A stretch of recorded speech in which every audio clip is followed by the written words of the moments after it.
Radio Punjab today ਦੇ programme ਸ਼ਮਾਦਾਨ ਦੇ ਵਿੱਚ ਤੁਹਾਡਾ ਨਿੱਘਾ ਸਵਾਗਤ ਹੈ ਤੇ ਮੇਰੇ ਨਾਲ ਇਸ ਵਕਤ ਸਰਦਾਰ ਬਖਤੌਰ ਸਿੰਘ ਢਿੱਲੋਂ ਨੇ। ਢਿੱਲੋਂ ਸਾਹਿਬ ਸਤਿ ਸ਼੍ਰੀ ਅਕਾਲ ਜੀ। ਸਤਿ ਸ਼੍ਰੀ ਅਕਾਲ ਢਿੱਲੋਂ ਸਾਹਿਬ, ਸਭ ਤੋਂ ਪਹਿਲਾਂ ਚਰਚਾ ਕਰੀਏ ਲਾਰੈਂਸ ਬਿਸ਼ਨੋਈ ਦੀ ਜਿਹੜੀ ਇਸ ਵਾਰੀ ਦੀ ਵੀਡੀਓ। ਪਿਛਲੀ ਵਾਰੀ ਕਹਿੰਦੇ ਸੀ ਜੀ, ਆਪਾਂ ਵੀ ਅੰਦਾਜ਼ੇ ਲਾਉਂਦੇ ਸੀ ਵੀ ਪਿੱਛੇ ਜਿਹੜੀ ਆਪਣੀ ਇੱਟਾਂ ਦੀ ਚੁਗਾਠ ਹੈ, ਇਹ ਜੰਗਲੇ ਜਿਹੜੇ ਆ ਬਠਿੰਡੇ ਜੇਲ੍ਹ ਦੇ ਨਹੀਂ, ਕਿਉਂਕਿ ਉਹ ਪੁਰਾਣੇ ਸਿਸਟਮ ਦੀ ਉਹ ਸਾਰੀ 5 ਫੁੱਟ ਵਾਲੀ ਉਹ 5.5 ਫੁੱਟ ਵਾਲੀ ਹਵਾਲਾਤ ਦਾ ਗੇਟ ਨਜ਼ਰ ਆਉਂਦਾ ਸੀ, ਹੋਰ ਆਉਂਦਾ ਸੀ। ਜਿਹੜੀ ਐਤਕੀ ਵੀਡੀਓ ਆਈ ਹੈ, ਇਹਦੇ ਬਾਰੇ ਤੁਸੀਂ ਕੀ ਕਹੋਗੇ? ਫਿਰ ਇਹਦੇ ਵਿੱਚ ਆਪਾਂ ਹੋਰ ਨੁਕਤੇ ਸਾਂਝੇ ਕਰਾਂਗੇ ਇੱਕ ਦੂਜੇ। ਦੇਖੋ, ਗੱਲ ਜਿਹੜੀ ਵੀਡੀਓ ਆਈ ਹੈ ਤੇ ਵੀਡੀਓ ਦੇ ਉੱਤੇ ਪ੍ਰਤੀਕਰਮ ਹੈ ਜੀ। ਸਭ ਤੋਂ ਪਹਿਲਾਂ ਤੇ ਆਪਾਂ ਕਹਿ ਦਈਏ ਵੱਡਾ ਪ੍ਰਤੀਕਰਮ ਜੇ ਕਿਸੇ ਦਾ ਆਇਆ ਤੇ ਉਹਦਾ ਨਾਮ ਹੈ ਬਲਕੌਰ ਸਿੰਘ ਜੀ। ਉਹ ਸਿੱਧੂ ਮੂਸੇਵਾਲੇ ਦਾ ਬਾਪ ਹੈ। ਉਹਨੇ ਕਹਿਤਾ ਕਿ ਪੰਜਾਬ ਦਾ ਲਗਭਗ ਸਾਰਾ ਪ੍ਰਸ਼ਾਸਨ ਹੀ ਜੀ ਲਾਰੈਂਸ ਬਿਸ਼ਨੋਈ ਦੀ ਮੁੱਠੀ ਦੇ ਵਿੱਚ ਹੈ। ਉਹ ਜੋ ਕਰਦਾ ਹੈ ਕਰੀ ਜਾਂਦਾ ਹੈ। ਅਗਲੀ ਗੱਲ ਉਹਨੇ 92 ਹੀਰਿਆਂ ਤੇ ਗੱਲ ਕੀਤੀ ਹੈ ਕਿ ਆਮ ਆਦਮੀ ਪਾਰਟੀ ਦੇ 92 MLA ਜਿੱਤੇ ਹੈ ਜੀ।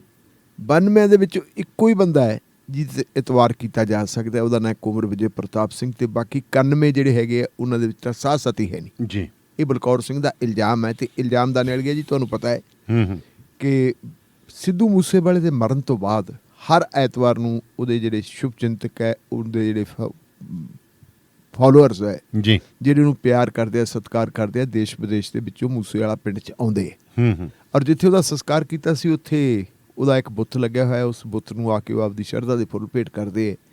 ਬਲਕੌਰ ਸਿੰਘ ਤੇ ਉਹਨਾਂ ਦੀ ਵਾਈਫ ਜਿਹੜੀ ਹੈ ਉਹਨੂੰ ਐਡਰੈਸ ਕਰਦੇ ਹੈ ਜੀ। ਹੁਣ ਸ਼ਾਇਦ ਮਤਲਬ ਜਿਹੜੀ ਚਰਨ ਕੌਰ ਆ ਸਿੱਧੂ ਮੂਸੇਵਾਲੇ ਦੀ ਮਾਂ, ਉਹਦੀ ਤਬੀਅਤ ਕੁਝ ਠੀਕ ਨਹੀਂ ਤੇ ਬਲਕੌਰ ਸਿੰਘ ਨੇ ਹੀ ਉੱਥੇ ਐਡਰੈਸ ਕੀਤਾ ਹੈ। ਕੱਲ੍ਹ ਉਹਨਾਂ ਨੇ ਇਹ ਕੁਛ ਲਾਇਆ ਜੀ। ਹੁਣ ਅਗਲੀ ਗੱਲ ਇਹ ਹੈ ਕਿ ਜਿਹੜੀਆਂ ਚੀਜ਼ਾਂ ਆ ਰਹੀਆਂ ਅਖਬਾਰਾਂ ਦੇ ਵਿੱਚ, ਮੈਂ ਵੀਡੀਓ ਸਵਾਰ ਕੇ ਨਹੀਂ ਦੇਖ ਸਕਿਆ, ਤੁਸੀਂ ਉਹਨੂੰ ਗਾਹਕ ਨਿਗਾਹ ਨਾਲ ਦੇਖਿਆ ਵਾ, ਲੇਕਿਨ ਜਿਹੜੀਆਂ ਅਖਬਾਰਾਂ 'ਚ ਖਬਰਾਂ ਆ ਰਹੀਆਂ ਉਹ ਬੜੀਆਂ ਭਿਆਨਕ ਹੈ ਜੀ। ਉਹਨਾਂ ਖਬਰਾਂ ਦੇ ਵਿੱਚ ਇਹ ਹੈ ਕਿ ਮੋਨੂ ਮਾਨੇਸਰ ਤੇ ਇੱਕ ਹੋਰ ਗੈਂਗਸਟਰ ਜੀ ਇਸ ਵਾਰਤਾਲਾਪ ਦੇ ਵਿੱਚ ਉਹ ਵੀ ਸ਼ਾਮਲ ਹੈ। ਟੈਲੀਫੋਨ ਤੇ ਬੰਦਾ ਗੱਲ ਕਰਦਾ ਹੈ, ਉਹਦੀ ਵੀਡੀਓ ਵੀ ਨਾਲ ਬਣ ਰਹੀ ਹੈ। ਜਿਹੜਾ ਦੂਸਰਾ ਬੰਦਾ ਉਹ ਤਾਂ ਉਹਦੇ ਨਾਲ ਬੈਠਾ, ਉਹ ਵੀ ਇੱਕ ਗੈਂਗਸਟਰ ਹੈ। ਔਰ ਮੋਨੂ ਮਾਨੇਸਰ ਦੇ ਨਾਲ ਉਹਦੀ ਗੱਲਬਾਤ ਬਕਾਇਦਾ ਹੁੰਦੀ ਹੈ।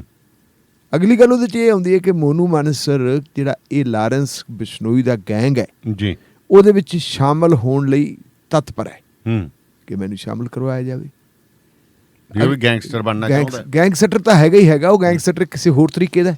ਜੇ ਆਪਾਂ ਕਹਿ ਦਈਏ ਕੋਈ ਕਮਿਟਮੈਂਟ, ਕੋਈ ਰਾਜਨੀਤਿਕ ਕਮਿਟਮੈਂਟ, ਕੋਈ ਵਿਚਾਰਧਾਰਕ ਕਮਿਟਮੈਂਟ ਤਾਂ ਹੈ ਨਹੀਂ ਗੀ। ਉਹ ਤਾਂ ਬੁਰਸ਼ਾਗਰਦੀ ਹੈ। ਬੁਰਸ਼ਾਗਰਦੀ ਕੋਈ ਕਿਤੇ ਵੀ ਕਿਤੇ ਕਰ ਲਓ, ਗੱਲ ਕਰ ਲਓ ਵੀ ਆਪਾਂ ਆਹ ਗੱਲ ਕਰਨੀ ਹੈ। ਆਪਾਂ ਦੇਖਿਆ ਵੀ ਕਿਸਾਨ ਅੰਦੋਲਨ ਵੇਲੇ ਵੀ ਬਥੇਰੇ ਲੋਕ ਸੀ ਜਿਨ੍ਹਾਂ ਨੇ ਇਹੋ ਜਿਹਾ ਕੁਛ ਕੀਤਾ। ਈਵਨ ਇੱਥੋਂ ਤੱਕ ਕਿ ਬੰਦਿਆਂ ਨੂੰ ਮਾਰ ਮਾਰ ਕੇ ਟੰਗਿਆ ਵਾ ਤੇ ਉਹਦਾ ਐਨਾਲਿਸਿਸ ਹੀ ਨਹੀਂ ਕੀਤਾ ਕਿਸੇ ਨੇ ਵੀ ਆਹ ਕੀ ਹੋਈ ਜਾਂਦਾ। ਉਹ ਅੰਦੋਲਨ ਸਿਖਰ ਤੇ ਚਲਾ ਗਿਆ। ਵੱਖਰੀ ਗੱਲ ਹੈ ਵੀ ਉਹਨਾਂ ਦੀ ਕਮਿਟਮੈਂਟ ਸੀ ਕਿਸਾਨ ਆਗੂਆਂ ਦੀ ਔਰ ਲੋਕਾਂ ਦਾ ਸਹਿਯੋਗ ਸੀ, ਲੇਕਿਨ ਉਹਨੂੰ ਖੇ ਖਰਾਬ ਕਰਨ ਦੇ ਵਿੱਚ ਤਾਂ ਕੋਈ ਕਸਰ ਨਹੀਂ ਸੀ ਛੱਡੀ। ਕੌਣ ਸੀ ਉਹ ਬੰਦੇ? ਕਿਸੇ ਨੇ ਕਦੇ ਇਹਦੀ ਜਿਹੜੀ ਹੈਗੀ ਹੈ ਪੜਤਾਲ ਹੀ ਨਹੀਂ ਕੀਤੀ, ਕੋਈ ਇਹਦਾ ਵਿਸ਼ਲੇਸ਼ਣ ਨਹੀਂ ਕੀਤਾ ਵੀ ਉਹ ਕੀ ਕੁਛ ਹੈ। ਇਹੀ ਚੀਜ਼ ਇੱਥੇ ਆਉਂਦੀ ਹੈ। ਹੁਣ ਜਿਹੜੀ ਅਗਲੀ ਗੱਲ ਹੈ ਕਿ ਉਹ ਲਾਰੈਂਸ ਬਿਸ਼ਨੋਈ ਦਾ ਭਰਾ ਇੱਕ ਵਾਰ ਹੈ ਵਿਦੇਸ਼ ਦੇ ਵਿੱਚ ਹੈ, ਕਹਿੰਦੇ ਵੀ ਲਿਵਿੰਗ ਕੰਟੈਕਟ ਦਾ ਉਹਦੇ ਨਾਲ ਵੀ ਹੈ।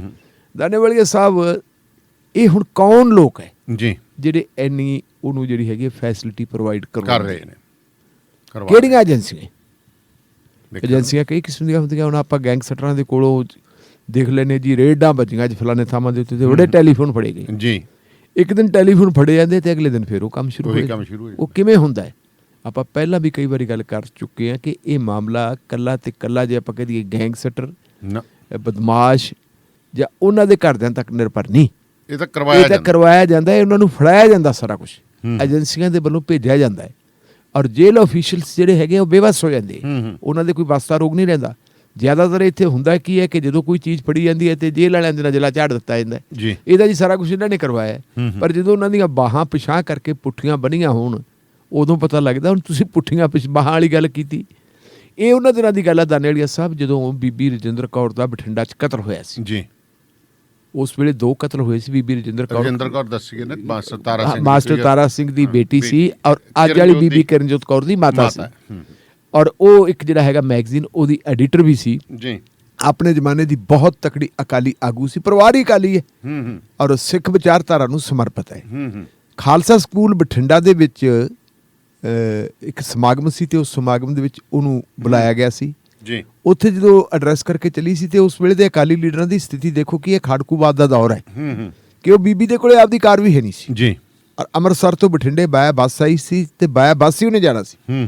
ਉੱਥੇ ਬਲਦੇਵ ਸਿੰਘ ਖੋਖਰ ਨਾਂ ਦੇ ਇੱਕ ਵਕੀਲ ਸਾਹਿਬ ਸੀਗੇ, ਉਹ ਵੀ ਗਏ ਹੋਏ ਸੀ। ਪ੍ਰਬੰਧਕਾਂ ਨੇ ਕਹਿਤਾ ਵੀ ਤੁਸੀਂ ਐਦਾਂ ਕਰੋ, ਵਕੀਲ ਸਾਹਿਬ ਜਾਣਾ ਘਰ ਵਾਲੇ ਪਾਸੇ ਨੂੰ ਤੇ ਬੀਬੀ ਜੀ ਨੂੰ ਬੱਸ ਅੱਡੇ ਤੇ ਛੱਡ ਦਿਓ ਜੀ।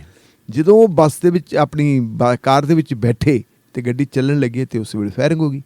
ਵਕੀਲ ਸਾਹਿਬ ਵੀ ਮਾਰੇ ਗਏ ਤੇ ਬੀਬੀ ਰਜਿੰਦਰ ਕੌਰ ਵੀ ਮਾਰੀ ਗਈ ਸੀ। ਤਾਂ ਉਸ ਵੇਲੇ ਦਾਨੇਵਾਲੀਆ ਸਾਹਿਬ ਬਹੁਤ ਵੱਡੇ ਪੱਧਰ ਦੇ ਉੱਤੇ ਫੜੋ ਫੜੀ ਸ਼ੁਰੂ ਹੋ ਗਈ ਸੀ। ਨੌਜਵਾਨ ਮੁੰਡਿਆਂ ਦੀ ਫੜਾ ਫੜਾਈ ਹੁੰਦੀ ਰਹਿੰਦੀ, ਆਹ ਕਰ ਲਓ ਆਹ ਕਰ ਲਓ ਆਹ ਕਰ ਲਓ।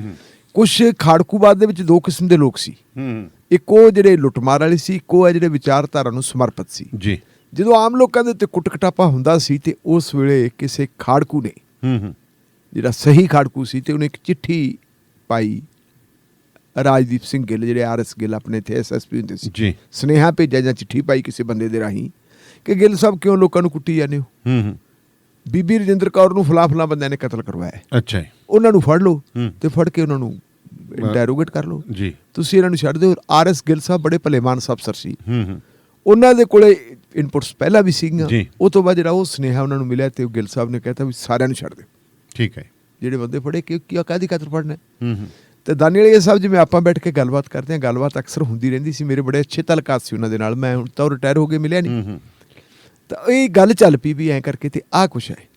ਤੇ ਮੈਂ ਗਿੱਲ ਸਾਹਿਬ ਨੂੰ ਕਿਹਾ, ਮੈਂ ਕਿਹਾ ਗਿੱਲ ਸਾਹਿਬ ਜਦੋਂ ਤੁਹਾਡੇ ਕੋਲੇ ਪਾਵਰ ਹੈ ਤੇ ਤੁਸੀਂ ਫਿਰ ਇਹਨਾਂ ਲੋਕਾਂ ਨੂੰ ਫੜਦੇ ਕਿਉਂ ਨਹੀਂ ਜੀ, ਜਿਨ੍ਹਾਂ ਨੇ ਐਡਾ ਵੱਡਾ ਬਠਿੰਡਾ ਸ਼ਾਂਤ ਹੈ ਤੇ ਬਠਿੰਡੇ ਦੇ ਵਿੱਚ ਤਾਂ ਕੋਈ ਗੱਲ ਹੀ ਨਹੀਂ ਸੀਗੀ। ਐਡੀ ਵੱਡੀ ਇੱਥੇ ਇਨਸੀਡੈਂਟ ਹੋ ਗਈ ਆ, ਅਕਾਲੀ ਦਲ ਦੀ ਵੱਡੀ ਲੀਡਰ ਮਾਸਟਰ ਤਾਰਾ ਸਿੰਘ ਦੀ ਬੇਟੀ ਦਾ ਮਾਰਿਆ ਜਾਣਾ ਛੋਟੀ ਗੱਲ ਨਹੀਂ।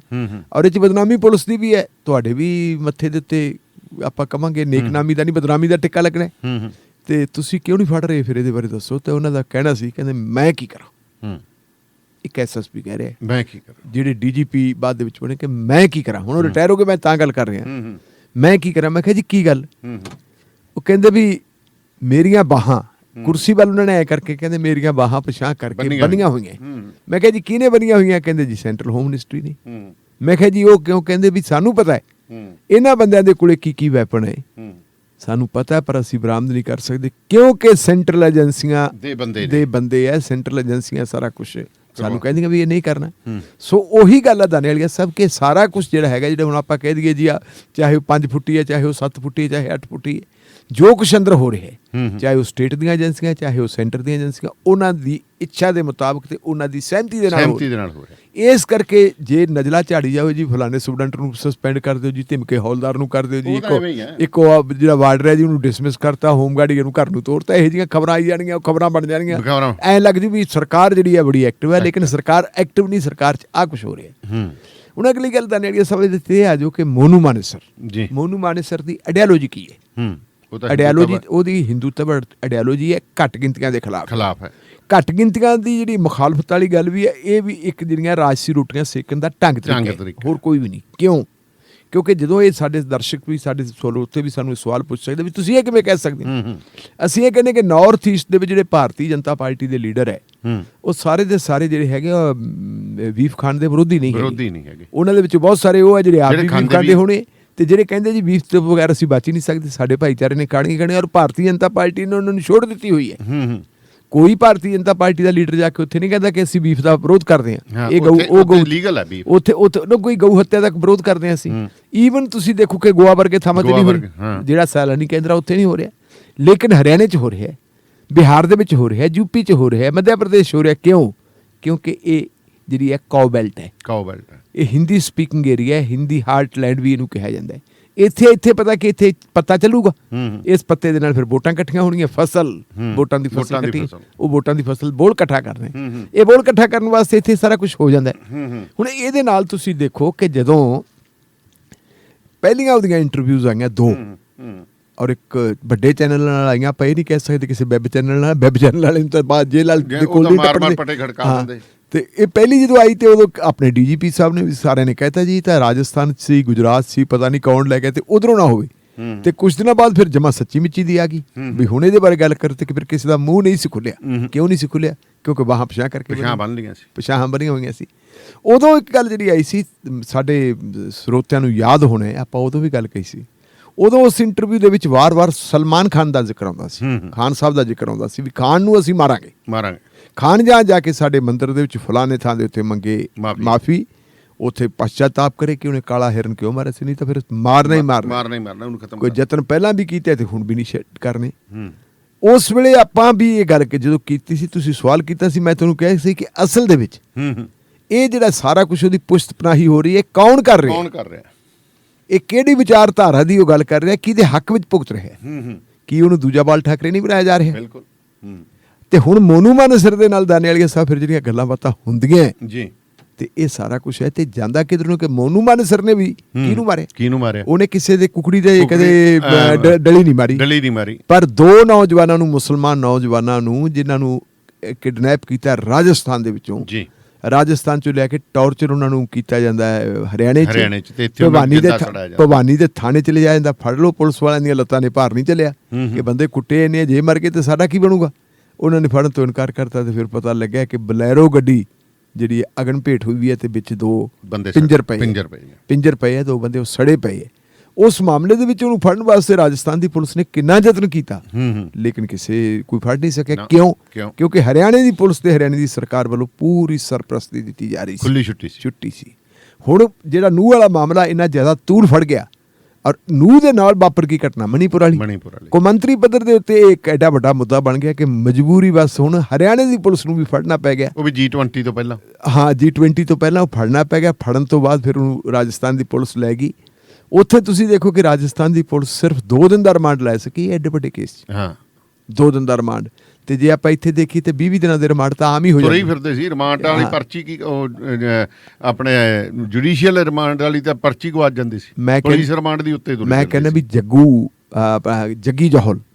ਜੱਗੀ ਜੋਹਲ ਜਿਹੜਾ ਇੰਗਲੈਂਡ ਦਾ ਸਿਟੀਜ਼ਨ ਹੈ ਜੀ, ਜਿਹਨੂੰ ਸਾਡੀ ਪੁਲਿਸ ਨੇ ਗ੍ਰਿਫਤਾਰ ਕੀਤਾ ਸੀ ਟਾਰਗੇਟ ਕਿਲਿੰਗ ਦੇ ਵਿੱਚ, ਕਿ ਟਾਰਗੇਟ ਕਿਲਿੰਗ ਦੇ ਵਿੱਚ ਉਹਦੀ ਕੋਈ ਭੂਮਿਕਾ ਹੈ ਜੀ। ਉਹ ਬੰਦਾ ਪਿਛਲੇ 5-6 ਸਾਲਾਂ ਤੋਂ ਜੇਲ੍ਹ 'ਚ ਬੰਦ ਹੈ। ਹੁਣ G20 ਵੇਲੇ ਜਦੋਂ ਇੰਗਲੈਂਡ ਦੇ ਪ੍ਰਾਈਮ ਮਿਨਿਸਟਰ ਆਏ ਮਿਸਟਰ ਸੁਨਕ, ਰਿਸ਼ੀ ਸੁਨਕ ਸਾਹਿਬ ਆਏ ਹੈ, ਤੇ ਉਹਨਾਂ ਨੂੰ ਉੱਥੋਂ ਦੇ ਕਾਫੀ ਸਾਰੇ ਪਾਰਲੀਮੈਂਟ ਦੇ ਮੈਂਬਰਾਂ ਨੇ ਇੱਕ ਮੈਮੋਰੰਡਮ ਦਿੱਤਾ ਜੀ, ਕਿਹਾ ਕਿ ਜੀ ਤੁਸੀਂ ਜੱਗੀ ਜੋਹਲ ਹੈ ਜਿਹੜਾ, ਇਹਨੂੰ ਉੱਥੋਂ ਰਿਹਾ ਕਰਾਉਣ ਦੀ ਗੱਲ ਕਰੋ। ਲੇਕਿਨ ਇੱਥੇ ਆ ਕੇ ਉਹਨਾਂ ਨੇ ਕਹਿਤਾ ਨਹੀਂ ਜੀ, ਇਹ ਤਾਂ ਭਾਰਤ ਦਾ ਅੰਦਰੂਨੀ ਮਾਮਲਾ। ਉਹ ਕਿਉਂ ਕਿਹਾ? ਕਿਉਂਕਿ ਉਹਨਾਂ ਦੇ ਉੱਤੇ ਜਿਹੜਾ ਕੇਸ ਬਣਿਆ ਨਾ UAPA ਦੇ ਵਿੱਚ ਦਾਨੇਵਾਲੀਆ ਸਾਹਿਬ, ਉਹ ਐਡਾ ਟਾਡਾ ਨਾਲੋਂ ਵੀ ਖਤਰਨਾਕ ਕੇਸ ਹੈ। ਉਹਦੇ ਵਿੱਚ ਇਹ ਕਿ ਜਿੱਥੇ ਤੁਹਾਡੇ ਤੇ ਆ ਗਿਆ ਕਿ ਇਹਦੀ ਭੂਮਿਕਾ ਹੈ ਟੈਰਰਿਸਟ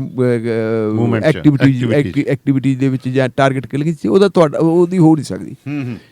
ਉਹ ਜੇ ਉਹ ਪੰਜਾਬੀ ਹੈ, ਉਹ ਪੰਜਾਬੀ ਓਰੀਜਨ ਦਾ ਹੈ, ਇੰਡੀਅਨ ਸਿਟੀਜ਼ਨ ਉਹ ਇੰਗਲੈਂਡ ਦਾ ਹੈ, ਉਹਦੇ ਨਾਲ ਇੰਨੀ ਮਤਲਬ ਜਿਹੜੀ ਹੈਗੀ ਸਖਤੀ ਕੀਤੀ ਜਾ ਸਕਦੀ ਹੈ। ਜੇ ਅਮਰਤਪਾਲ ਤੇ ਕੋ ਕੀ ਆਪਣਾ ਪ੍ਰਧਾਨ ਮੰਤਰੀ ਬਾਜੇ ਕੇ ਵਰਗੇ, ਉਹਨਾਂ ਤੇ ਨੈਸ਼ਨਲ ਸਿਕਿਉਰਿਟੀ ਐਕਟ ਲਾਇਆ ਜਾ ਸਕਦਾ ਹੈ, NSA ਲਾ ਕੇ ਭੇਜਿਆ ਜਾ ਸਕਦਾ ਡਿਬਰੂਗੜ੍ਹ, ਤੇ ਬੰਦੇ ਦਾ 2 ਦਿਨ ਦਾ ਰਿਮਾਂਡ ਵੀ ਨਹੀਂ ਮਿਲਦਾ। ਕਿਉਂ ਨਹੀਂ ਮਿਲਦਾ? 2 ਦਿਨ ਦਾ ਰਿਮਾਂਡ ਮਿਲਦਾ ਤੇ ਉਦੋਂ ਬਾਅਦ ਨਹੀਂ ਮਿਲਦਾ। ਤੇ ਹੁਣ ਨਵੀਂ ਗੱਲ ਆ ਗਈ ਕਿ ਜੀ ਜੋ ਕੁਛ ਉੱਥੇ ਗੁਰੂਗ੍ਰਾਮ ਦੇ ਵਿੱਚ ਹੋਇਆ, ਜਿਹਨੂੰ ਆਪਾਂ ਗੁੜਗਾਉਂ ਕਹਿੰਦੇ ਹੁੰਦੇ ਸੀ, ਜੋ ਕੁਛ ਉਹਦੇ 'ਚ ਹੋਇਆ, ਤੇ ਉਹਦੀ ਪੁੱਛਗਿੱਛ ਵਾਸਤੇ ਫੇਰ ਉਹਨੂੰ ਲਿਆਂਦਾ ਜਾ ਰਿਹਾ ਹੈ ਹਰਿਆਣੇ ਦੇ ਵਿੱਚ।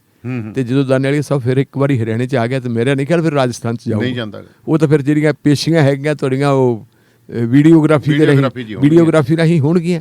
ਸੋ ਇਹ ਜੋ ਸਾਰਾ ਕੁਝ ਹੋ ਰਿਹਾ ਹੈ, ਮੈਨੂੰ ਤਾਂ ਇਹ 'ਚ ਕੋਈ ਹੈਰਾਨੀ ਨਹੀਂ ਹੋਈ ਵੀ ਇਹ ਕੀ ਹੋ ਰਿਹਾ ਹੈ। ਠੀਕ ਹੈ, ਉਹ ਕਹਿ ਰਹੇ ਜੀ ਪੰਜਾਬ ਦਾ ਸਾਰਾ ਮੈਂ ਕਹਿੰਦਾ ਪੰਜਾਬ ਦਾ ਨਹੀਂ, ਸਾਰਾ ਕੁਝ ਜਿਹੜਾ ਇੰਡੀਆ ਦਾ ਹੀ ਉਹਨਾਂ ਦੇ ਹੱਥਾਂ ਦੇ ਵਿੱਚ ਹੈ। ਇਹ ਉਹੀ ਲੋਕ ਹੈ, ਇਹ ਲੋੜ ਬਣ ਜਾਂਦੀ ਹੈ, ਸਟੇਟ ਦੀ ਲੋੜ ਬਣ ਜਾਂਦੀ ਹੈ ਕਿ ਜੇ ਬਾਕੀ ਜਿਹੜੇ ਲੋਕਾਂ ਦੇ ਭਖਵੇਂ ਮੁੱਦੇ ਹੈ, ਉਹਨਾਂ ਭਖਵੇਂ ਮੁੱਦਿਆਂ ਤੋਂ ਲੋਕਾਂ ਦਾ ਧਿਆਨ ਲਾਂਭੇ ਕਰਨ ਵਾਸਤੇ ਇਸ ਪਾਸੇ ਨੂੰ ਪਾ ਦਿਓ।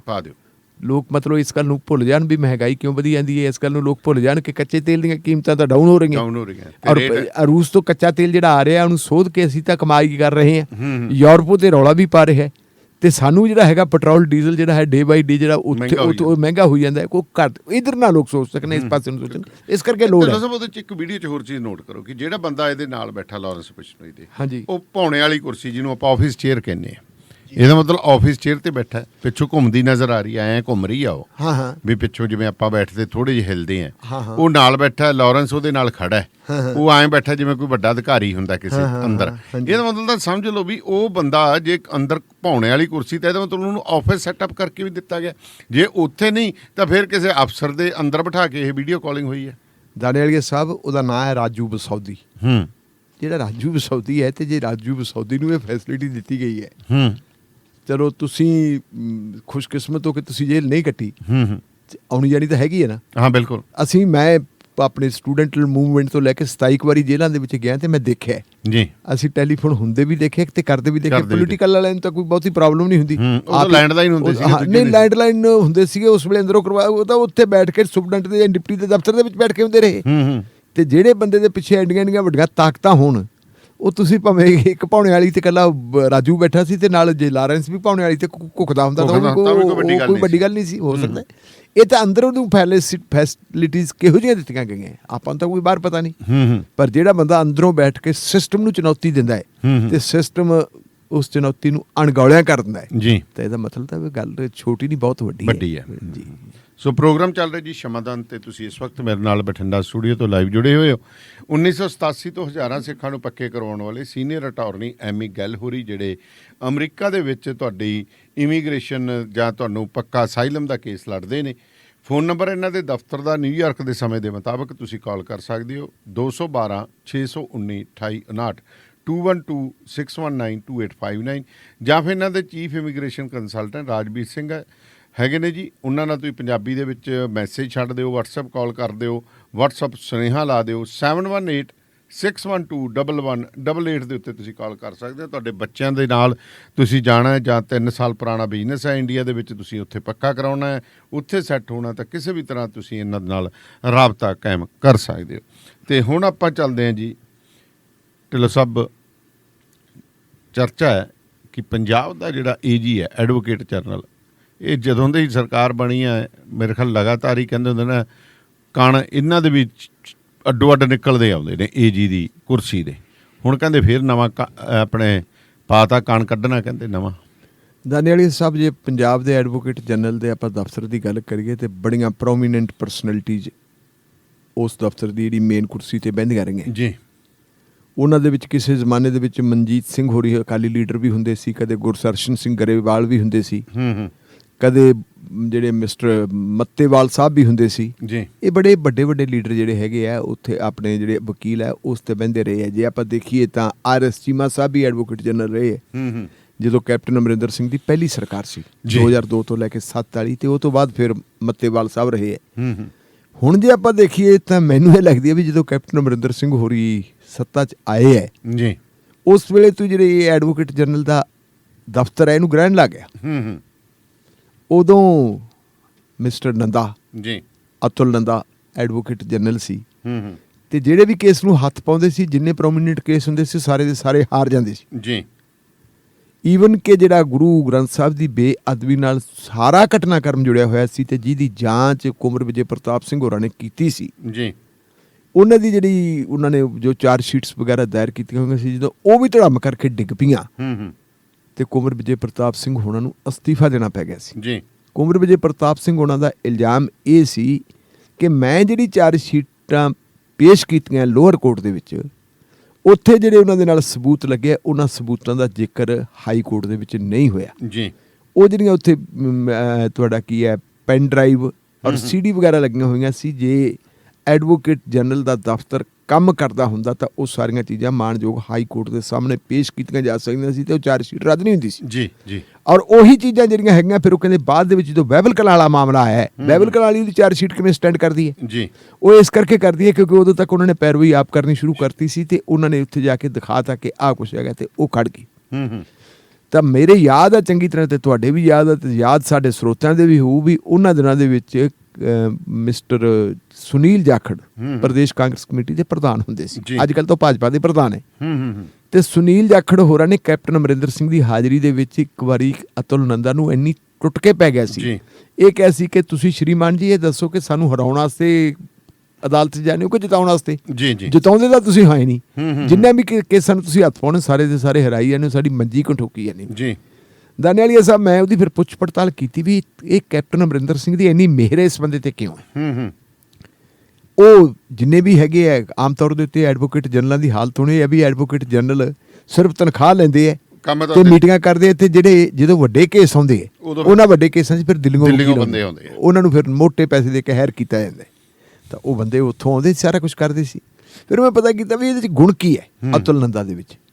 ਪਤਾ ਫਿਰ ਇਹ ਲੱਗਿਆ ਵੀ ਜਦੋਂ ਕੈਪਟਨ ਅਮਰਿੰਦਰ ਸਿੰਘ ਨੂੰ ਅਕਾਲੀ ਸਰਕਾਰ ਦੇ ਦੌਰਾਨ ਅਸੈਂਬਲੀ ਦੇ ਵਿੱਚੋਂ ਡਿਸਮਿਸ ਕੀਤਾ ਤੇ ਕਈ ਕੇਸ ਬਣਾਏ ਸੀ ਤੇ ਆਪਣੀ ਡਿਸਮਿਸਲ ਦੇ ਖਿਲਾਫ ਉਹ ਸੁਪਰੀਮ ਕੋਰਟ 'ਚ ਗਏ ਸੀ। ਉਹ ਅਤੁਲ ਨੰਦੇ ਨੇ ਕੇਸ ਲਿਆ, ਉਹ ਅਤੁਲ ਨੰਦੇ ਨੇ ਕੇਸ ਲਿਆ, ਉਹਦੀ ਪੈਰਵੀ ਕੀਤੀ, ਪਿਛਲੇ ਪਾਸੋਂ ਆ ਕੇ ਪੈਰਵੀ ਕੀਤੀ ਤੇ ਕੈਪਟਨ ਅਮਰਿੰਦਰ ਸਿੰਘ ਦੇ ਉੱਤੇ ਦਾ ਆਸਾਨ ਸੀ, ਉਹ ਇੰਨਾ ਆਸਾਨ ਭਾਰੂ ਪੈ ਗਿਆ ਕਿ ਸਭ ਕੁਝ ਜਾਣਦੇ ਆ ਬੁੱਝਦੇ ਆ ਵੀ ਕੈਪਟਨ ਅਮਰਿੰਦਰ ਸਿੰਘ ਕੁਝ ਬੋਲਦੇ ਨਹੀਂ ਸੀ। ਇੱਥੋਂ ਤੱਕ ਕਿ ਸੁਰੇਸ਼ ਕੁਮਾਰ ਦੇ ਮਾਮਲੇ ਦੇ ਵਿੱਚ ਵੀ ਬਹੁਤ ਜ਼ਿਆਦਾ ਜਿਹੜਾ ਹੈਗਾ ਇਹਦਾ ਨੈਗੇਟਿਵ ਰੋਲ ਸੀ ਅਤੁਲ ਨੰਦਾ ਦਾ।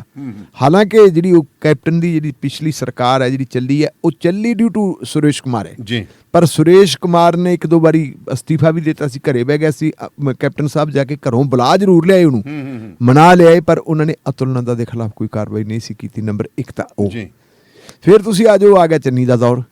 ਚੰਨੀ ਦੇ ਦੌਰ ਦੇ ਵਿੱਚ APS ਦਿਓਲ ਸਾਹਿਬ ਵੀ ਆ ਗਏ ਜੀ, ਹੋਰ ਵੀ ਆ ਗਏ। APS ਦਿਓਲ ਦੇ ਖਿਲਾਫ ਬੰਜ ਕੱਟਤਾ ਜੀ ਸਿੱਧੂ ਸਾਹਿਬ ਨੇ, ਕਹਿੰਦੇ ਜੀ ਇਹ ਤਾਂ ਸੁਮੇਧ ਸਿੰਘ ਸੈਣੀ ਤੇ ਉਹਨਾਂ ਦੇ ਸੀਗੇ, ਇਹ ਬੰਦਾ ਕਿਵੇਂ ਆ ਗਿਆ ਜੀ, ਸਾਨੂੰ ਨਹੀਂ ਚਾਹੀਦਾ, ਇਹਨੂੰ ਹਟਾਓ।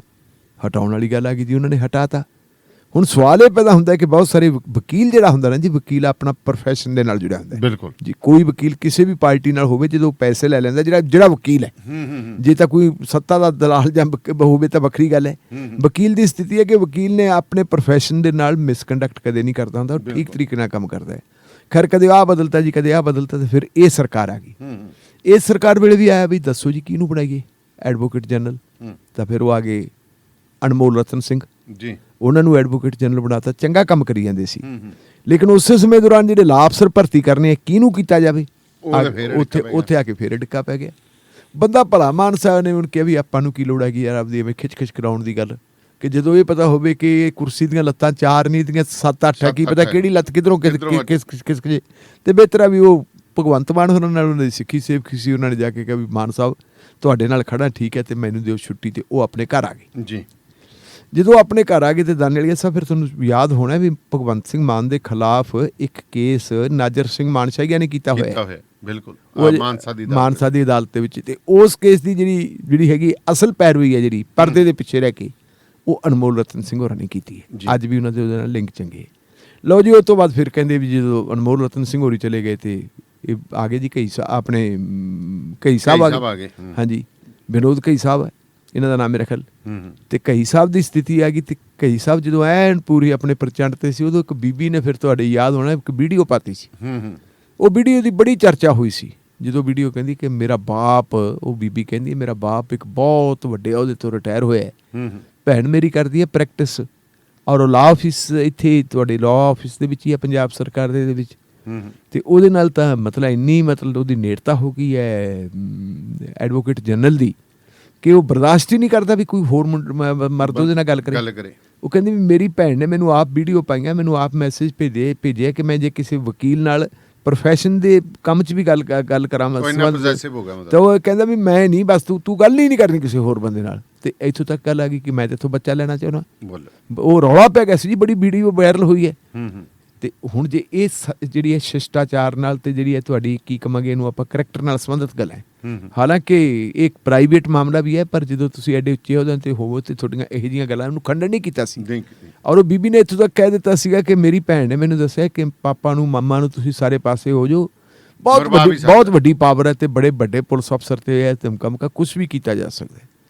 ਦਾਨੇਲੀਆ ਸਾਹਿਬ ਫਿਰ ਉਸ ਤੋਂ ਬਾਅਦ ਕੀ ਹੋਇਆ ਕਿ ਇੱਕਦਮ ਉਹ ਸਾਰਾ ਕੁਝ ਖਤਮ ਹੋ ਗਿਆ, ਪਤਾ ਹੀ ਨਹੀਂ ਲੱਗਾ ਗੱਲ ਕਿੱਧਰ ਗਈ। ਤੇ ਉਹ ਮੈਂ ਹੁਣ ਜਦੋਂ ਚੰਡੀਗੜ੍ਹ ਗਿਆ ਤੇ ਮੈਂ, ਕਿਉਂਕਿ ਘੁਸਰ ਮੁਸਰ ਤਾਂ ਹੋ ਰਹੀ ਸੀ, ਉਸ ਦਿਨ ਤੋਂ ਹੀ ਹੋ ਰਹੀ ਹੈ ਜਦੋਂ ਇਹ ਤੁਹਾਡਾ ਹਾਈ ਕੋਰਟ ਦੇ ਵਿੱਚੋਂ ਸਰਕਾਰ ਦੀ ਪੋਜੀਸ਼ਨ ਜਿਹੜੀ ਹੈ ਲੱਸੀ ਹੋਈ ਹੈ ਪੰਚਾਇਤੀ ਚੋਣਾਂ, ਆਪਣਾ ਜਿਹੜੀਆਂ ਪੰਚਾਇਤਾਂ ਨੂੰ ਭੰਗ ਕਰਨ ਦੇ ਫੈਸਲੇ ਤੋਂ ਬਾਅਦ, ਉੱਥੇ ਗੱਲ ਚੱਲਦੀ ਹੈ। ਮੈਨੂੰ ਕਿਸੇ ਬਹੁਤ ਜ਼ਿੰਮੇਵਾਰ ਬੰਦੇ ਨੇ ਦੱਸਿਆ, ਉਹ ਕਹਿੰਦਾ ਵੀ ਫਿਰ ਉਹਦੇ ਸੌਦੇਬਾਜ਼ੀ ਬੜੀ ਮੋਟੀ ਹੋਈ ਹੈ। ਅੱਛਾ ਜੀ। ਉਹ ਸੌਦੇਬਾਜ਼ੀ ਮੋਟੀ ਹੋਣ ਤੋਂ ਬਾਅਦ ਕਹਿੰਦੇ ਫਿਰ ਉਹ ਮਤਲਬ ਵੀ ਬਾਜੀ ਪਾਸੇ ਹੋ ਗਈ, ਵਿਦੇਸ਼ ਦੇ ਵਿੱਚ ਸੈਟਲ ਹੋ ਗਏ, ਸ਼ਾਇਦ ਹੈ ਨਹੀਂ ਹੋਣੀ ਸੀ। ਇਹੋ ਜਿਹਾ ਕੁਛ ਹੋ ਗਿਆ, ਪਰਿਵਾਰ 'ਚੋਂ ਵੀ ਕੁਛ ਹੋਇਆ ਕੀ ਦਿਖ ਰਿਹਾ। ਹੁਣ ਇਹੋ ਜਿਹੇ ਬੰਦਿਆਂ ਨੂੰ ਜਿੱਥੇ ਆਮ ਆਦਮੀ ਪਾਰਟੀ ਲੋਕਾਂ 'ਚੋਂ ਆਈ ਹੋਈ ਪਾਰਟੀ, ਲੋਕਾਂ ਲਈ ਪਾਰਟੀ, ਉਹਦੇ ਫਿਰ ਉਹਨਾਂ ਨੇ ਬੰਦੇ ਕਿਹਦੀ ਚੋਇਸ ਸੀ, ਕਿਹਦੀ ਰੌਣ ਸੀ। ਹੁਣ ਆ ਜਾਓ ਅਗਲੀ ਗੱਲ, ਤੁਸੀਂ ਪੰਚਾਇਤਾਂ ਵਾਲੇ ਮਾਮਲੇ 'ਚ ਪੰਚਾਇਤਾਂ ਵਾਲਾ ਮਾਮਲਾ ਜਿਹੜਾ ਹੈਗਾ, ਜੇ ਉਹਨਾਂ ਨੂੰ ਭੰਗ ਕੀਤਾ ਤਾਂ ਮੇਰਾ ਖਿਆਲ ਹੈ ਕਿ ਨਰੋਲ ਇਹ ਪੋਲੀਟੀਕਲ ਫੈਸਲਾ ਹੈ, ਬਿਲਕੁਲ ਬਿਊਰੋਕ੍ਰੈਟਿਕ ਫੈਸਲਾ ਹੋ ਹੀ ਨਹੀਂ ਹੈ ਹੀ ਨਹੀਂ ਤੇ ਨਾ ਹੀ ਬਿਊਰੋਕ੍ਰੇਸੀ ਇਸ ਕੰਮ ਚ ਪਾਵੇ। ਨਹੀਂ, ਬਿਊਰੋਕ੍ਰੇਸੀ ਨੂੰ ਇੰਨੀ ਛੁੱਟੀ ਦੇਊ ਕੌਣ ਕਿ ਉਹ ਪੰਚਾਇਤਾਂ ਭੰਗ ਕਰ ਦੇਣਾ। ਅਕਸਰ ਜੇ ਉਹਦੇ ਤੇ ਸਾਰਾ ਕੁਝ ਆਇਆ, ਜਦੋਂ ਪੰਚਾਇਤਾਂ ਭੰਗ ਹੋ ਗਈਆਂ ਬਾਅਦ ਵਿੱਚ ਤਾਂ ਚਿੱਠੀ ਜਨਤਕ ਹੋ ਗਈ ਕਿ ਜੋ ਕੁਝ ਬਿਊਰੋਕ੍ਰੇਸੀ ਦੇ ਥੱਲੇ ਦਸਤਖਤ ਹੋਇਆ, ਉੱਪਰ ਲਾਲਜੀਤ ਸਿੰਘ ਭੁੱਲਰ ਜਿਹੜੇ ਪੰਚਾਇਤ ਮੰਤਰੀ ਹੈ ਉਹਨਾਂ ਦੇ ਵੀ ਹੋਏ ਤੇ ਮੁੱਖ ਮੰਤਰੀ ਸਾਹਿਬ ਦੇ ਵੀ ਹੋਏ। ਹੁਣ ਸਵਾਲ ਇਹ ਪੈਦਾ ਹੁੰਦਾ ਕਿ ਜਦੋਂ ਫੈਸਲਾ ਹੋਇਆ ਸੀ ਪੰਚਾਇਤਾਂ ਨੂੰ ਭੰਗ ਕਰਨ ਦਾ, ਉਦੋਂ ਲਾ ਅਫੀਸਰ ਕੌਣ ਸੀ? ਇਹ ਵੀ ਗੱਲ ਆਉਂਦੀ ਹੈ ਕਿ ਇਹਨਾਂ ਦਾ ਤਾਂ ਆਪਦਾ ਵੀ ਇੱਕ ਲਾ ਅਫੀਸਰ ਹੈਗਾ ਪੰਚਾਇਤਾਂ ਦਾ ਹੈਗਾ।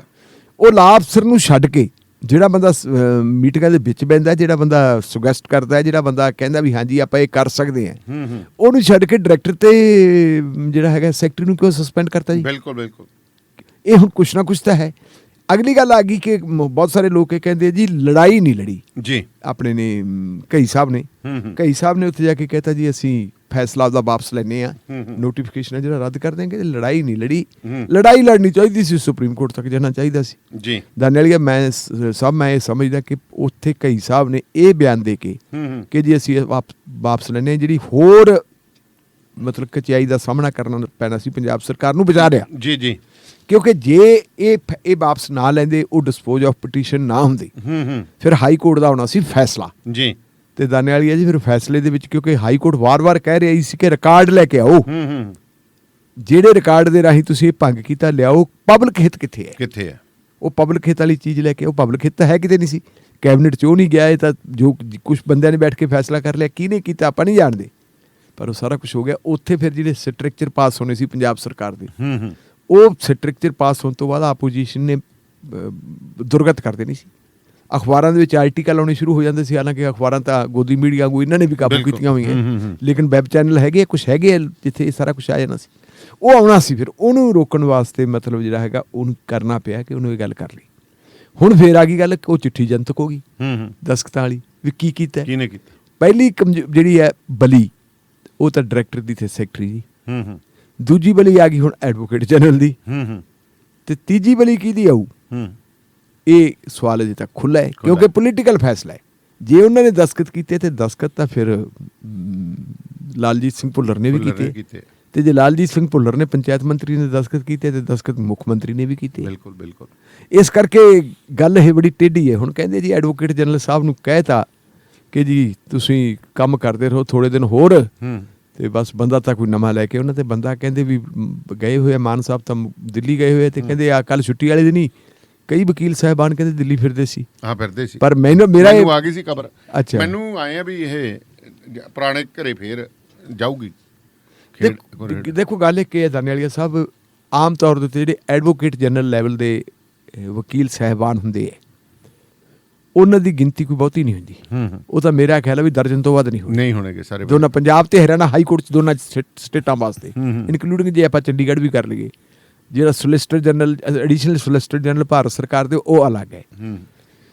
ਇਹੋ ਜਿਹੀ ਮੇਰਾ ਖਿਆਲ ਹੈ ਵੀ ਜਿਹੜੀ ਹੈ ਅਣਹੋਣੀ ਜੀ ਕਰਵਾ ਕੇ ਚੰਗੇ ਮਤਲਬ ਐਡਵੋਕੇਟ ਜਨਰਲ, ਚੰਗੇ ਵਕੀਲ ਸਾਹਿਬ ਐਡਵੋਕੇਟ ਜਨਰਲ ਲੱਗਣ ਵਾਸਤੇ ਤਿਆਰ ਹੋਣਗੇ ਗੈਰਤਮੰਦ, ਮੇਰਾ ਤਾਂ ਨਹੀਂ ਖਿਆਲ ਕੋਈ। ਤੇ ਜੇ ਕੋਈ ਲੱਗਦਾ ਹੈ ਤਾਂ ਉਹ ਉਹਨੂੰ ਸੋਚ ਲੈਣਾ ਚਾਹੀਦਾ ਕਿ ਸਰਕਾਰ ਦੇ ਵਿੱਚ ਕਿਹੜੇ ਵੇਲੇ ਕੀ ਹੋ ਜੇ ਪਤਾ ਨਹੀਂ। ਇਹ ਕੋਈ ਪਤਾ ਅਫਸਰ ਡਰੇ ਖੜਾ ਹੀ ਪਤਾ ਨਹੀਂ ਕੀ ਕਰਦੇ, ਕਹਿੰਦੇ ਆ ਦਸਤਖਤ ਕਰਕੇ ਭੇਜੀਏ, ਪਤਾ ਨਹੀਂ ਕੀ ਕਰਦੇ ਨੇ।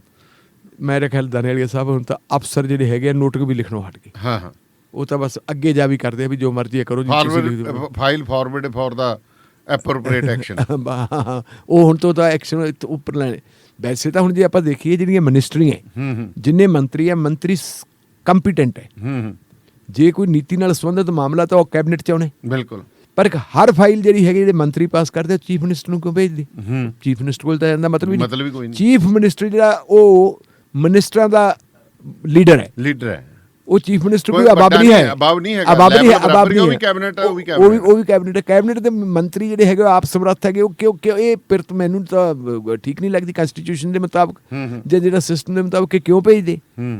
ਪਰ ਉਹ ਮੇਰਾ ਖਿਆਲ ਹੈ ਵੀ ਕਿਸੇ ਦੇ ਸਿਆਣੇ ਨੇ ਦੱਸਦਾ ਹੋਣਾ ਵੀ ਭਾਈ ਕਿਸੇ ਅਫਸਰ ਨੇ ਵੀ ਆਪਦੇ ਤੇ ਨਾ ਲਓ ਨਾਲ, ਫਿਰ ਉਹਨੂੰ ਵੀ ਬਲੇਟ ਲਓ। ਕੱਲ ਨੂੰ ਕੱਲਿਆਂ ਨੂੰ ਨਾ ਕੱਲਿਆਂ ਨਾ ਹੋਇਆ। ਆਪਾਂ ਦੇਖੇ ਸਿਟੀ ਸੈਂਟਰ 'ਚ ਤੇ ਅੰਮ੍ਰਿਤਸਰ ਇੰਪਰੂਵਮੈਂਟ ਟਰਸਟ ਵਾਲੇ ਮਾਮਲੇ 'ਚ ਚੌਧਰੀ ਜਗਜੀਤ ਸਿੰਘ ਨੇ ਨਾਲ ਕੈਪਟਨ ਅਮਰਿੰਦਰ ਸਿੰਘ ਦੇ ਕਰਵਾ ਲਏ ਸੀ ਪੇਸ਼ੀਆਂ, ਤਾਂ ਫਿਰ ਉਹਨੂੰ ਵੀ ਭੁਗਤਣੀਆਂ ਪਈਆਂ। ਹਾਂ, ਇਸ ਕਰਕੇ ਹੈ ਜੀ। ਢਿੱਲੋਂ ਸਾਹਿਬ, ਉੱਧਰ ਸ਼ਾਮ ਸੁੰਦਰ ਅਰੋੜੇ ਦੀ ਵੀ ਚਾਰਜ ਸ਼ੀਟ ਹੈ ਜਿਹੜੀ, ਉਹ ਇੱਕ ਹੋਰ ਜਿਹੜੀ ਆ ਫਾਈਲ ਹੋ ਗਈ ਆ, ਤੇ 1 ਕਰੋੜ ਰੁਪਏ ਦੀ ਰਿਸ਼ਵਤ ਦੇਣ ਦੀ ਪੇਸ਼ਕਸ਼ ਦੇ ਮਾਮਲੇ ਦੇ ਵਿੱਚ ਜਿਹੜੀ ਜਾਣਕਾਰੀ ਮਿਲੀ ਹੈ, ਵਿਜੀਲੈਂਸ ਅਜੇ ਵੀ ਅਰੋੜਾ ਦੇ ਖਿਲਾਫ ਆਮਦਨ ਤੋਂ ਬਾਅਦ ਜਾਇਦਾਦ ਬਣਾਉਣ ਦੇ ਮਾਮਲੇ ਦੀ ਜਾਂਚ ਕਰ ਰਹੀ ਹੈ। ਜ਼ਿਕਰ ਹੋਇਆ ਕਿ ਪਿਛਲੇ ਦਿਨੀ 50 ਲੱਖ ਰੁਪਏ ਵਾਲਾ ਆਪਾਂ ਗੱਲ ਕੀਤੀ ਹੈ, ਉਹ ਹੈ। ਸੋ ਅੱਗੇ ਅਰੋੜੇ ਦੀ ਰੇਡ ਜਿਹੜੀ ਹੈ ਲਗਾਤਾਰ ਜਾਰੀ ਹੈ। ਇਹ ਦੇਖੋ ਗ੍ਰਿਫਤਾਰੀ ਦੁਬਾਰਾ ਹੁੰਦੀ ਕਿ ਨਹੀਂ ਹੁੰਦੀ। ਹਾਂ, ਇਹ ਗੱਲ ਜ਼ਰੂਰੀ ਹੈ। ਪਰ ਉੱਧਰ ਕੀ ਕਹਿੰਦਾ ਸਤਕਾਰ ਕੌਰ ਤੇ ਉਹਦਾ ਘਰ ਵਾਲਾ ਜਿਹੜਾ ਗਹਿਰੀ ਆ, ਉਹਨੂੰ ਜ਼ਰੂਰ ਫਿਰੋਜ਼ਪੁਰ ਦੇ ਹੱਤੀ ਦੀ ਸਾਬਕਾ MLA, ਉਹਨੂੰ ਜ਼ਰੂਰ ਮਤਲਬ ਮਾਨ ਸਤਕਾਰ ਉਧਰ ਵੀ ਕਰਤਾ ਜੀ। ਹਾਂ ਜੀ। ਸੋ ਜੁੜੇ ਰਹੋ ਰੇਡੀਓ ਪੰਜਾਬ ਟੁਡੇ ਦੇ ਨਾਲ ਜੀ। ਸੋ ਪ੍ਰੋਗਰਾਮ ਸ਼ਮਾਦਾਨ ਦੇ ਵਿੱਚ ਤੁਹਾਡਾ ਮੁੜ ਤੋਂ ਸਵਾਗਤ ਹੈ, ਤੇ ਮੇਰੇ ਨਾਲ ਸਰਦਾਰ ਬਖਤੌਰ ਸਿੰਘ ਢਿੱਲੋਂ ਨੇ। ਢਿੱਲੋਂ ਸਾਹਿਬ, ਹੁਣ ਆਪਾਂ ਗੱਲ ਕਰੀਏ ਜੀ ਤਾਂ ਜਿਹੜੀ ਹੈ ਕਾਂਗਰਸ ਵਰਕਿੰਗ ਕਮੇਟੀ ਦੀ ਮੀਟਿੰਗ ਹੋਈ ਹੈ ਜੀ, ਤੇ ਖੜਗੇ ਨੇ ਬੜਾ ਖੜਕਵਾਂ ਬਿਆਨ ਦਿੱਤਾ ਹੈ। ਬਿਲਕੁਲ ਜੀ, ਇਹ ਹੈਦਰਾਬਾਦ ਦੇ ਵਿੱਚ ਕਾਂਗਰਸ ਵਰਕਿੰਗ ਕਮੇਟੀ ਦੀ ਮੀਟਿੰਗ ਹੋਈ ਹੈ, ਤੇ ਉਹਦੇ ਵਿੱਚ ਖੜਗੇ ਹੋਰਾਂ ਨੇ ਜਿਹੜੀ ਗੱਲ ਕਹੀ ਹੈ ਜੀ, ਉਹਨਾਂ ਨੇ ਕਿਹਾ ਕਿ ਲੋਕਤੰਤਰ ਨੂੰ ਬਚਾਉਣ ਲਈ ਮੌਜੂਦਾ ਸਰਕਾਰ ਨੂੰ ਹਰਾਉਣਾ ਜ਼ਰੂਰੀ ਹੈ ਜੀ। ਮੌਜੂਦਾ ਸਰਕਾਰ ਤੋਂ ਭਾਵ ਇਹ ਕਿ ਕੇਂਦਰ ਦੇ ਵਿੱਚ ਜਿਹੜੀ ਸਰਕਾਰ ਹੈ, ਤੇ ਕੇਂਦਰ ਦੇ ਵਿੱਚ ਭਾਰਤੀ ਜਨਤਾ ਪਾਰਟੀ ਦੀ ਸਰਕਾਰ ਹੈ, ਜਿਹਨੂੰ ਹੱਡ ਕਰ ਰਹੇ ਹੈ ਮੋਦੀ ਸਾਹਿਬ ਜੀ। ਉਹ ਕਹਿੰਦੇ ਵੀ ਇਸ ਜਿਹੜੀ ਹੈਗੀ ਸਰਕਾਰ ਨੂੰ ਹਰਾਉਣਾ ਲਾਜ਼ਮੀ, ਪਰ ਉਹ ਤੋਂ ਪਹਿਲਾਂ ਦਾਨੇ ਵਾਲੀਆ ਸਾਹਿਬ 5 ਰਾਜਾਂ ਦੀਆਂ ਚੋਣਾਂ ਆ ਰਹੀਆਂ ਜੀ। 5 ਰਾਜਾਂ ਦੇ ਆਪਾਂ ਇੱਧਰੋਂ ਲੱਗ ਰਹੀ ਹੈ, ਆਪਣੇ ਵਾਲੇ ਪਾਸੇ ਰਾਜਸਥਾਨ ਹੋ ਗਿਆ, ਮੱਧ ਪ੍ਰਦੇਸ਼ ਹੋ ਗਿਆ, ਤੁਹਾਡਾ ਛੱਤੀਸਗੜ੍ਹ ਹੋ ਗਿਆ ਜੀ, ਤੇਲੰਗਾਨਾ ਹੋ ਗਿਆ, ਤੇ ਮਣੀਪੁਰ ਹੋ ਗਿਆ। ਇਹ ਜਿਹੜੀਆਂ 5 ਰਾਜਾਂ ਦੀਆਂ ਚੋਣਾਂ ਆਉਣੀਆਂ, ਇਹ ਇੱਕ ਬਹੁਤ ਵੱਡਾ ਇਮਤਿਹਾਨ ਹੈ ਇਹਨਾਂ ਦੇ ਸਾਹਮਣੇ ਕਿ ਇਹਦਾ ਅਸੀਂ ਕੀ ਕਰੀਏ ਜੀ। ਉੱਥੇ ਬੜੀ ਵੱਡੀ ਵੜਕ ਮਾਰੀ ਹੈ ਕਾਂਗਰਸ ਪਾਰਟੀ ਵਾਲਿਆਂ ਨੇ। ਉਹ ਕਹਿੰਦੇ ਵੀ ਅਸੀਂ ਜਿਹੜੇ ਹੈਗੇ ਬਹੁਤ ਅੱਛੀ ਪੋਜੀਸ਼ਨ ਦੇ ਵਿੱਚ ਹਾਂ, ਤੇ ਅਸੀਂ ਚੰਗੀ ਉੱਥੇ ਜਿੱਤ ਪ੍ਰਾਪਤ ਕਰਾਂਗੇ ਜੀ। ਨਾਲ ਜੇ ਉੱਥੇ ਜਿੱਤ ਇਹਨਾਂ ਨੂੰ ਪ੍ਰਾਪਤ ਹੋ ਜਾਂਦੀ ਹੈ ਤਾਂ ਕੁਦਰਤੀ ਤੌਰ ਦੇ ਉੱਤੇ ਫਿਰ ਇੰਡੀਆ ਜਿਹੜਾ ਇਹਨਾਂ ਦਾ ਇੱਕ ਗੱਠਜੋੜ ਬਣਿਆ ਹੈ ਜੀ, ਉਹਦੇ ਵਿੱਚ ਕਾਂਗਰਸ ਪਾਰਟੀ ਦੀ ਪੋਜੀਸ਼ਨ ਜਿਹੜੀ ਹੈ ਕਾਫੀ ਮਜ਼ਬੂਤ ਹੋ ਜਾਣੀ ਹੈ। ਜੇ ਫਰਜ਼ ਕਰੋ ਵੀ 50 ਸਟੇਟਾਂ ਦੇ ਵਿੱਚੋਂ 3 ਸਟੇਟਾਂ ਦੇ ਵਿੱਚ ਵੀ ਉਹ ਜਿੱਤ ਜਾਂਦੇ ਹੈ, ਤਾਂ 3 ਸਟੇਟਾਂ ਦੀ ਜਿੱਤ ਹੈ, ਫਿਰ ਉਹਨੂੰ ਉਹ ਮੰਨਿਆ ਜਾਊਗਾ। ਇਸ ਕਰਕੇ ਉਹ ਕਹਿੰਦੇ ਜੀ ਲੋਕਤੰਤਰ ਨੂੰ ਬਚਾਉਣ ਵਾਸਤੇ ਬਹੁਤ ਜ਼ਰੂਰੀ ਹੈ ਕਿ ਆਪਾਂ ਜਿਹੜੇ ਹੈਗੇ ਇਕਮੁੱਠ ਹੋ ਕੇ ਰਹੀਏ। ਪਰ ਸਵਾਲ ਉੱਥੇ ਇਹ ਹੁੰਦਾ ਵੀ ਕੀ ਕਰੀਏ ਅਸੀਂ, ਜਿਹੜਾ ਗੱਠਜੋੜ ਬਣਨਾ ਉਹ ਕਿਹੋ ਜਿਹਾ ਬਣਨਾ। ਗੱਠਜੋੜ ਦੇ ਉੱਤੇ ਦਾਨੇ ਵਾਲੇ ਸਭ 4 ਸਟੇਟਾਂ ਦੇ ਵਿੱਚ ਜਿਹੜੀ ਹੈ ਜਿਸ ਵੇਲੇ ਗੱਲ ਭੰਬਲ ਭੂਸੇ ਵਾਲੀ ਹੈ ਜੀ। ਨੰਬਰ 1 ਦੇ ਉੱਤੇ ਆਪਾਂ ਦੇਖੀਏ ਧੁਰ ਦੱਖਣ ਵਾਲੇ ਪਾਸੇ ਕੇਰਲਾ ਹੈ। ਕੇਰਲਾ ਦੇ ਵਿੱਚ ਉੱਥੇ ਜਿਹੜੀ ਆਮ ਤੌਰ 'ਤੇ ਬਾਰੀ ਬਣੀ ਹੈ ਕਿ ਕਦੇ UDF ਆਉਂਦੀ ਹੈ ਪਰ ਸਰਕਾਰ ਬਣਾ ਲੈਂਦੀ ਹੈ, ਤੇ ਕਦੇ ਬਣਾ ਲੈਂਦੀ ਹੈ LDF ਜੀ। LDF ਦੀ ਅਗਵਾਈ ਕਰਦੀ ਹੈ ਮਾਰਕਸੀ communist party, left democratic front ਹੈ, ਤੇ UDF ਦੀ ਯੂਨਾਈਟਿਡ ਡੈਮੋਕ੍ਰੈਟਿਕ ਫਰੰਟ ਦੀ ਅਗਵਾਈ ਕਰਦੀ ਹੈ Congress party. Bharatiya Janata party ਦੀ ਹੋਂਦ ਉੱਥੇ ਹੈਗੀ ਹੈ, ਲੇਕਿਨ ਉਹ ਕੋਈ ਚੁਣੌਤੀ ਨਹੀਂ ਬਣਦੀ ਜੀ। ਇਸ ਕਰਕੇ ਉੱਥੇ ਜਿਹੜੇ 2 ਵਿਰੋਧੀ ਦਲ ਆਪਸ ਵਿੱਚ ਇੱਕ ਦੂਜੇ ਦੇ, ਕਾਂਗਰਸ ਤੇ ਲੈਫਟ ਵਾਲੇ, ਉਹ ਇਕਮੁੱਠ ਹੋਣਾ ਇਹ ਕੋਈ ਜ਼ਰੂਰੀ ਨਹੀਂ ਜੀ, ਇਹ ਸੰਭਵ ਨਹੀਂ। ਸੇਮ ਪੋਜੀਸ਼ਨ ਬੰਗਾਲ 'ਚ ਆ ਜਾਂਦੀ ਹੈ। ਬੰਗਾਲ ਦੇ ਵਿੱਚ ਸਭ ਤੋਂ ਵੱਡੀ ਧਿਰ ਜਿਹੜੀ ਹੈਗੀ ਹੈ ਇੰਡੀਆ ਵਾਲੀ, ਉਹ ਵੱਡੀ ਧਿਰ ਦੇ ਵਿੱਚ ਆਉਂਦੀ ਹੈ ਮਮਤਾ ਬੈਨਰਜੀ ਦੀ ਪਾਰਟੀ ਤ੍ਰਿਣਮੂਲ ਕਾਂਗਰਸ ਹੈ। ਕਾਂਗਰਸ ਵੀ ਉੱਥੇ ਤੇ ਖੱਬੇ ਪੱਖੀ ਵੀ ਹੈਗੀ ਹੈ, BJP ਵੀ ਹੈਗੀ ਹੈ, ਪਰ ਖੱਬੇ ਪੱਖੀਆਂ ਦੇ ਨਾਲ ਤਾਂ ਬਿਲਕੁਲ ਹੀ 57 ਪੂਰੀ ਪੱਕੀ ਹੈ ਬੀਬੀ ਮਮਤਾ ਬੈਨਰਜੀ ਦੀ ਜੀ। ਉਹਨਾਂ ਦੀ ਉਹਦੇ ਨਾਲ ਦਾਲ ਗਾਲੀ ਨਹੀਂ ਸਕਦੀ। ਇਹ ਠੀਕ ਹੈ ਵੀ ਆਲ ਪਾਰਟੀ ਮੀਟਿੰਗਾਂ ਦੇ ਵਿੱਚ ਹੱਥ ਖੜੇ ਕਰ ਲੈਂਦੇ, ਇੱਕ ਦੂਜੇ ਦੇ ਹੱਥ ਫੜ ਲੈਂਦੇ, ਹਾਂਜੀ, ਪਰ ਅੰਦਰੋਂ ਕਾਡਰ ਦੀ ਜਿਹੜੀ ਹੈਗੀ ਹੈ ਦੁਸ਼ਮਣੀ ਹੈ ਇੱਕ ਕਿਸਮ ਦੀ। ਇੱਕ ਤਾਂ ਹੁੰਦੀ ਹੈ ਨਾ ਵੀ ਆਪਾਂ ਵਿਰੋਧਤਾ ਹੁੰਦੀ ਹੈ, ਉੱਥੇ ਵਿਰੋਧਤਾ ਨਾਲੋਂ ਜ਼ਿਆਦਾ ਦੁਸ਼ਮਣੀ ਪੇਚਾ ਉੱਥੇ ਵੀ ਫਸਿਆ ਵਾ ਜੀ। ਤੇ 2 ਸਟੇਟਾਂ ਆ ਗਈਆਂ ਫਿਰ ਪੰਜਾਬ ਤੇ ਦਿੱਲੀ ਜੀ। ਤੇ ਕੱਲ ਦਿੱਲੀ ਵਾਲੇ ਜਿਹੜੇ ਲੋਕ ਉੱਥੇ ਬੋਲੇ ਆ, ਖਾਸ ਕਰਕੇ ਅਜੇ ਮਕਨਹੂਰੀ, ਉਹਨਾਂ ਨੇ ਕਿਹਾ ਜੀ ਸਾਨੂੰ ਕਿਸੇ ਵੀ ਕੀਮਤ ਦੇ ਉੱਤੇ ਆਮ ਆਦਮੀ ਪਾਰਟੀ ਨਾਲ ਦਿੱਲੀ 'ਚ ਸਮਝੌਤਾ ਨਹੀਂ ਕਰਨਾ ਚਾਹੀਦਾ ਜੀ। ਇਹ ਸਮਝੌਤਾ ਸਾਨੂੰ ਪਹਿਲਾਂ ਵੀ ਮਹਿੰਗਾ ਪਿਆ ਤੇ ਹੋਰ ਵੀ ਮਹਿੰਗਾ ਪਊ। ਇਹ ਜਿਹੜੀ ਮੀਟਿੰਗ ਸੀ ਜੀ ਵਰਕਿੰਗ ਕਮੇਟੀ ਦੀ ਐਕਸਟੈਂਡਡ ਸੀ ਜੀ। ਇਹਦੇ ਵਿੱਚ ਹੋਰ ਲੋਕਾਂ ਨੂੰ ਵੀ ਬੁਲਾਇਆ ਗਿਆ ਸੀ ਜਿਹੜੇ ਚੁਣੇ ਹੋਏ ਮੈਂਬਰ ਸੀ ਉਹਨਾਂ ਤੋਂ ਇਲਾਵਾ। ਤੇ ਪ੍ਰਤਾਪ ਸਿੰਘ ਬਾਜਵਾ ਨੇ ਵੀ ਕੱਲ੍ਹ ਉੱਥੇ ਆਪਣਾ ਕੇਸ ਪੂਰਾ ਬਾਖੂਬੀ ਰੱਖਿਆ ਜੀ। ਉਹਨੇ ਕਿਹਾ ਜੀ ਪੰਜਾਬ ਦਾ ਬਹੁਤਾ ਜਿਹੜਾ ਕਾਂਗਰਸੀ ਵਰਕਰ ਹੈ ਉਹ ਨਹੀਂ ਚਾਹੁੰਦਾ ਕਿ ਆਮ ਆਦਮੀ ਪਾਰਟੀ ਨਾਲ ਮਿਲ ਕੇ ਇਲੈਕਸ਼ਨ ਲੜੀ ਜਾਵੇ। ਉਹਦਾ ਤਰਕ ਠੀਕ ਸੀ। ਉਹ ਕਹਿੰਦਾ ਵੀ ਜੇ ਆਮ ਆਦਮੀ ਪਾਰਟੀ ਨਾਲ ਬੈਠ ਕੇ ਜੇ ਰੂਲਿੰਗ ਪਾਰਟੀ ਦੇ ਨਾਲ ਮਿਲ ਕੇ ਆਪੋਜੀਸ਼ਨ ਲੜਨ ਲੱਗੀ ਤਾਂ ਸਪੇਸ ਖਾਲੀ ਹੋ ਗਈ ਜੀ। ਉਹ ਫਿਰ ਉੱਥੇ ਕਹਿੰਦੇ ਵੀ ਸਿੱਧੇ ਤੌਰ ਦੇ ਉੱਤੇ ਜਿਹੜਾ ਹੈਗਾ ਲੋਕਾਂ ਨੂੰ ਜਦੋਂ ਇਹ ਪਤਾ ਲੱਗਾ ਵੀ ਇਹ ਤਾਂ ਰਲ ਗਏ ਦੋਨੇ ਰਲ ਗਏ, ਹਾਂਜੀ, ਤੇ ਲੋਕ ਫਿਰ ਸਾਡੀ ਉਹ ਬੀਜੇਪੀ ਨੂੰ ਤੇ ਅਕਾਲੀ ਦਲ ਨੂੰ ਹੋ ਲੈਣਗੇ, ਤੁਸੀਂ ਅਕਾਲੀ ਦਲ ਤੇ ਬੀਜੇਪੀ ਨੂੰ ਉੱਥੇ ਤਕੜਾ ਨਾ ਕਰੋ ਜੀ।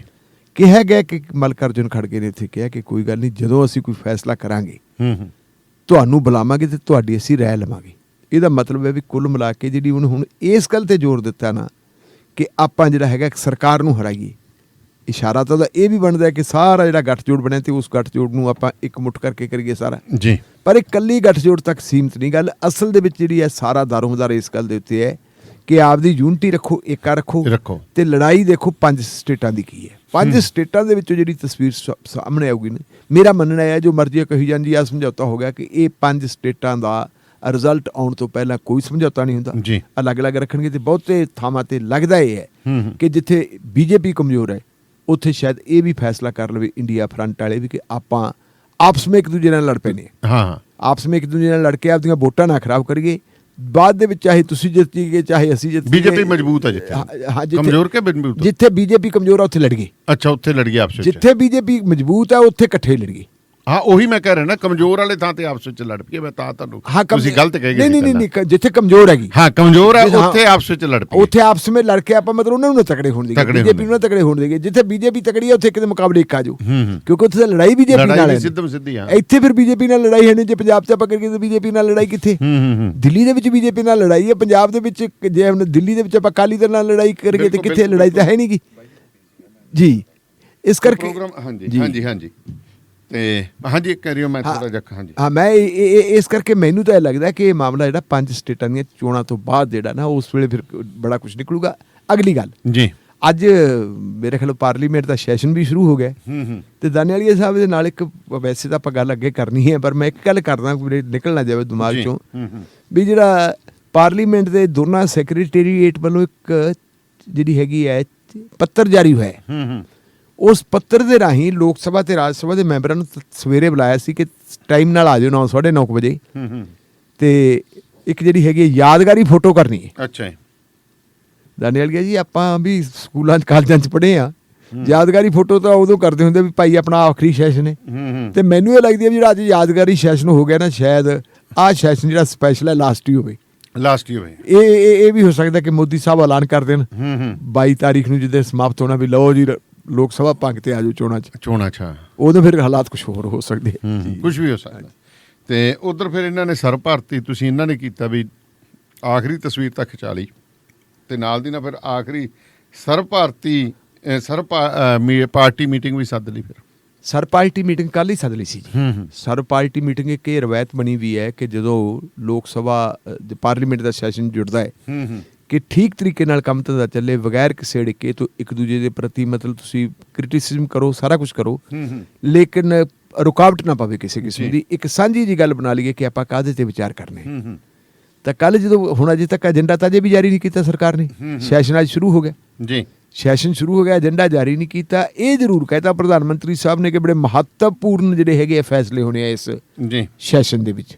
ਇਹ ਸਪੈਸ਼ਲ ਸੈਸ਼ਨ ਹੈ ਤੇ ਨਵੇਂ ਪਾਰਲੀਮੈਂਟ ਭਵਨ 'ਚ ਹੋ ਰਿਹਾ। ਅੱਛਾ ਜੀ, ਕਿ ਨਵੇਂ ਪਾਰਲੀਮੈਂਟ ਦੇ ਵਿੱਚ ਬੜੇ ਮਹੱਤਵਪੂਰਨ ਫੈਸਲੇ ਹੋਣੇ, ਪਰ ਹੋਣਗੇ ਕੀ ਇਹ ਕਿਸੇ ਨੂੰ ਦੱਸਿਆ ਨਹੀਂ।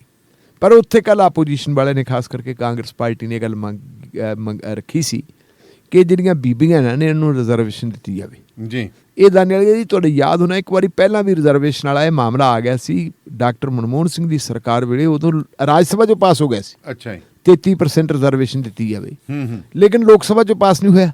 ਜਿੰਨੀ ਦੇਰ ਲੋਕ ਸਭਾ 'ਚੋਂ ਪਾਸ ਨਹੀਂ ਹੁੰਦਾ ਉਨੀ ਦੇਰ ਤੱਕ ਤੁਹਾਨੂੰ ਪਤਾ ਵੀ ਰਾਸ਼ਟਰਪਤੀ ਕੋਲ ਭੇਜਿਆ ਨਹੀਂ ਜਾ ਸਕਦਾ ਤੇ ਜਦੋਂ ਰਾਸ਼ਟਰਪਤੀ ਸਾਹਿਬ ਉਹਦੇ ਤੇ ਪ੍ਰਵਾਨਗੀ ਦੇਣਗੇ ਤੇ ਫਿਰ ਹੀ ਉਹਨੇ ਕਾਨੂੰਨ ਬਣਨਾ। ਇੱਕ ਤਾਂ ਉਹ ਡਿਮਾਂਡ ਕੀਤੀ ਹੈ। ਇਹਦੇ ਨਾਲ ਇੱਕ ਨਵੀਂ ਗੱਲ ਹੋ ਰਹੀ ਹੈ ਕਿ ਜਿਹੜੀ ਤੇਲੰਗਾਨਾ ਹੈ ਜੀ, ਤੇਲੰਗਾਨਾ ਦੀ ਜਿਹੜੀ ਉਹ ਪਾਰਟੀ ਹੈ ਜਿਹਦਾ ਨਾਮ ਪਹਿਲਾਂ TRS ਸੀ, ਤੇਲੰਗਾਨਾ ਰਾਸ਼ਟਰੀ ਸੰਮਤੀ ਸੀ, ਹੁਣ ਉਹਦਾ ਨਾਮ BRS ਕਰਤਾ ਜੀ, ਭਾਰਤ ਰਾਸ਼ਟਰੀ ਸੰਮਤੀ।